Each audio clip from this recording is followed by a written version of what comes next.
നിങ്ങൾ ഈ സിറ്റുവേഷൻഷിപ്പ് എന്ന് കേട്ടിട്ടുണ്ടോ?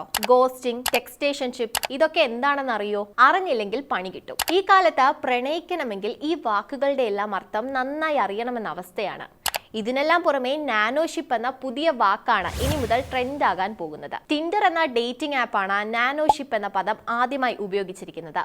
ഒരു തരത്തിലുമുള്ള പ്രതീക്ഷകളുമില്ലാതെ കുറച്ചു കാലത്തേക്ക് മാത്രമുള്ള ബന്ധമാണ് നാനോഷിപ്പ്. ഉദാഹരണത്തിന്, നിങ്ങൾ കോളേജിലോ ഓഫീസിലോ അല്ലെങ്കിൽ ഒരു യാത്ര ചെയ്യുമ്പോഴോ ഒരാളെ കാണുകയും ഉടൻ തന്നെ ഒരു സ്പാർക്ക് തോന്നുകയും ചെയ്യുന്നു.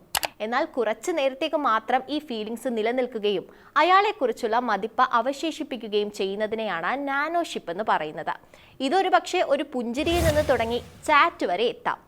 മനോഹരമായ ചെറിയ ഇടപെടൽ എന്ന് വേണമെങ്കിൽ നാനോഷിപ്പുകളെ വിളിക്കാവുന്നതാണ്. ഒരർത്ഥത്തിൽ ക്രഷ് എന്നൊക്കെ പറയുന്നതിൻ്റെ മറ്റൊരു വാക്കാണ് നാനോഷിപ്പ്.